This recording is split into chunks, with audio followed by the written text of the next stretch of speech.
Bom, para começar, esse é um capítulo extra, que tem uma ideia interessante, mas é completamente maluca. Dito isso, o capítulo começa com o Saitama andando na rua, até ser parado por uma dupla de policiais, um de bigode e outro de cara limpa. A dupla começa um papo esquisito, o de cara limpa fala que o mundo anda perigoso e que muitos incidentes têm acontecido. Igual sua mãe que puxa assunto com uma desconhecida dizendo, o tempo tá quente, né? Já tomei 3 banhos hoje. Bem nessa pegada, e assim, como o mundo nunca é perigoso para ele, Saitama pergunta de volta, que tipo de incidente, que perigo é esse? Mas aí, o policial diz que não pode explicar, porém, o Saitama tem que o seguir até a delegacia. Até aqui, as coisas estão bem coerentes, beleza que, ainda tá faltando um xingamento, tá faltando algumas perguntas como, já fui preso? Tá carregando droga aí? Tá armado? Vai dizer que nunca fui preso? Coisas assim, mas enfim, o Saitama aceita o que de ruim poderia acontecer. Estranhamente, mesmo o Saitama se identificando como herói, os policiais não o liberam, eles também não se dão o trabalho de pesquisar se isso é real. No mínimo, curioso, pois bem, já na delegacia, a dupla muda, agora quem segue fazendo o interrogatório é o policial de bigode. Ele joga sobre uma mesa, um retrato falado de uma pessoa careca. No desenho, com exceção da careca, nada é parecido com o Saitama. O policial explica que a testemunha viu o suspeito no escuro, por isso, o desenho não tem mais detalhes que a silhueta. Mesmo assim, o retrato falado é pelo menos umas 3 vezes maior que o Saitama, e ele aponta isso, mas o policial muda de assunto. Ele oferece um chá para o Saitama e inicia o interrogatório. Detalhe para o suporte do copo plástico, não sei porquê, mas se tiver a oportunidade, comprarei um. Mas bem, voltando, quando o Saitama pega o chá, o policial percebe que a parte de trás da mão está suja de sangue. Saitama não treme e explica que é sangue de um monstro. E detalhe, ainda não deram nenhum tapa nele. Ficção é outra coisa, né? Pessoal escreve cada loucura. Enfim, o policial do bigode desconfia, e o Saitama lembra ele, eu sou herói, falei isso pra tu, zaralho. E a resposta do policial é chamar o Saitama de desempregado. Enquanto isso, o outro policial está ainda mais desconfiado. O cara não trabalha, disse que mora na cidade fantasma e ainda tem o sangue. Se fosse no Brasil, já teria sido jogado de uma ponte. Bem, o Saitama se incomoda, o policial parece estar perseguindo ele. Então o policial revela que sim, ele tem um problema, mas não com o Saitama, o problema dele é com a associação de heróis. O que é muito interessante, mas o caminho seguido é bem maluco. O policial parece um invejoso. Ele está incomodado com a forma que a associação se vangloria dos seus feitos, enquanto eles, a polícia, que são tão heróicos quanto, não se vangloriam disso. E aí tem uma questão interessante, primeiro, num mundo onde existem monstros, uma instituição que é incapaz de lidar com isso, se torna inútil. Mostrar que você é capaz de derrotar monstros poderosos faz parte do negócio. Quanto mais heróis aparecem na TV e jornal, mais dinheiro as pessoas vão entregar e se os policiais não fizerem isso, menos as pessoas vão lembrar deles. Tipo assim, tem um lance de orgulho, querer ajudar pessoas não pela fama e sim pelo desejo de ajudar. Mas, infelizmente, você precisa gravar essa merda e mostrar pra todo mundo. Ninguém vai valorizar algo que nem sabem que existe. Mas enfim, o policial diz que a associação nem precisava existir, já que os monstros podem ser derrubados por armas. Tem algum sentido nisso? Até tem. Porém, se só armas bastassem, a associação não teria sido construída para começar. E nesse momento, o cenário muda.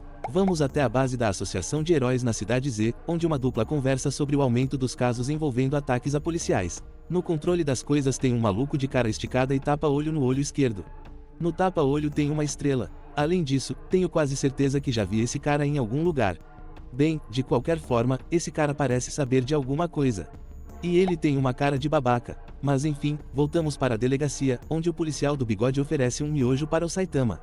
O policial está curioso sobre o motivo que fez o Saitama ser um herói, mas o careca esqueceu os seus motivos. Lembrando que o Saitama decide ser herói para poder lutar com seres fortes, já que foi lutando com um monstro que ele pôde sentir o prazer de estar vivo. Mas tudo bem, ele diz que não sabe e o policial aproveita para falar como a polícia é importante, mas coitado. Os reais problemas que podem destruir uma cidade inteira, eles não conseguem resolver. Nessa situação, para chegar alguém e dizer, porque precisamos da polícia. É 2 palitos. Na verdade, muito me admira isso não ter acontecido ainda. Mas bem, para fechar essa primeira parte, finalmente chegamos no problema do capítulo. Como o cara da associação disse, vários policiais foram atacados recentemente, e um deles era o subordinado direto do bigodinho aí. Por isso que ele está tão focado em descobrir quem é o criminoso. Como deveria ser, a polícia sempre se esforça mais quando é um deles. Se fosse um civil aleatório, aí seria um foda-se gigante. E o caso tem um agravante ainda, esse subordinado que foi atacado era um cara gente boa. Mostrando que as merdas nunca acontecem com gente ruim. Bem, enquanto o policial se lamenta pela tragédia do seu subordinado que teve todos os ossos do corpo quebrados, um maluco, vestido de cozinheiro de miojo, entra na delegacia e de repente, o cara começa a inchar. Esse cara é um monstro de nível demônio, com uma habilidade raríssima de mudar entre humano e monstro. É aqui que você percebe que a pessoa por trás dessa história não leu One Punch Man. Uma vez que a transformação acontece e a pessoa se torna um monstro, nenhum ser humano consegue voltar. Teoricamente, é claro, mas bem, o nome do monstro é Blitz da Ameixa, fazendo jus à sua aparência de ameixa seca que engoliu 500 toneladas de hormônio para cavalo. Além disso, ele combina com o retrato falado, ou CG, é ele que está perseguindo os policiais. Dito isso, a reação dos policiais é instantânea, eles usam um tipo de garfo, mas o monstro desvia com muita facilidade, antes de esmagar dois deles. Então descobrimos que o monstro perdeu sua família depois que foi preso por dirigir sob efeito de drogas. Por isso estava perseguindo policiais, tudo é sobre vingança. E bom, é um massacre, o monstro é nível demônio, esse tipo de monstro só pode ser derrubado por um grupo de heróis da classe A. Os mais fortes deles, ou então, um herói da classe S. Pessoas comuns vão ser esmagadas. Inclusive, não conseguia entender essa cena. O monstro puxa o ar e cospe alguma coisa que sai quicando por toda a sala até voltar para sua cabeça.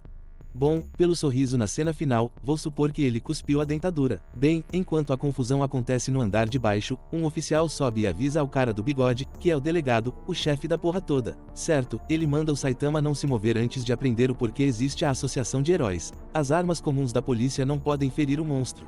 Aí, no lugar de pedir ajuda ao herói na sua frente, ele decide ligar para a associação de heróis. Então, para surpresa de ninguém, descobrimos que o cara do tapa-olho é um escroto.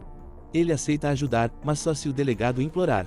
E digo mais, esse cara deveria ser demitido, essa era uma oportunidade de enriquecer vendendo armas anti-monstros pra polícia. Se bem que esse universo do Saitama é esquisito. Um mundo capitalista que a organização mais tecnológica e poderosa do mundo existe através de doações. Mas enfim, voltando ao drama, o delegado se sente humilhado, aparentemente, essa é a primeira vez que ele enfrenta um monstro e descobre que usar um revólver 38 do século passado não funciona. O que é muito fascinante, veja bem. O mundo tem tecnologia para criar um ciborgue que dispara raio laser, mas a polícia usa revólveres calibres 38.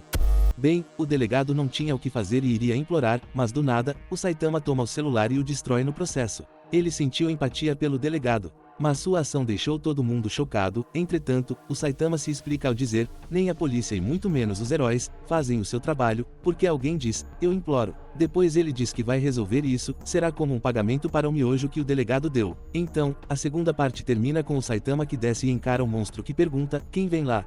Ele pensou que o Saitama fosse um policial, mas o careca nega, fazendo o monstro perguntar de novo. Quem está aí? O Saitama simplesmente faz uma arminha com a mão e dispara com a boca. A cena corta, quando volta, está no lado de fora da delegacia. Vários heróis de várias classes diferentes foram chamados. A associação, entenda, o cara do tapa-olho, ofereceu um prêmio especial por esse trabalho. Então vários heróis correram para a delegacia. Chegando lá, alguns estranharam que já tinha repórteres. No mundo ideal, a polícia e os heróis são os primeiros a chegar na cena do crime, e assim, até nisso, está bem coerente. Já que o tapa-olho da estrela vazou a informação. O plano é bem simples, mostrar o óbvio, a polícia não pode lidar com monstros. Não sei nem por que estão discutindo algo tão óbvio, mas enfim. Felizmente, na ficção, vilões perdem. Então quando os heróis estavam prontos para invadir a delegacia, uma pessoa saiu carregando o monstro nas costas.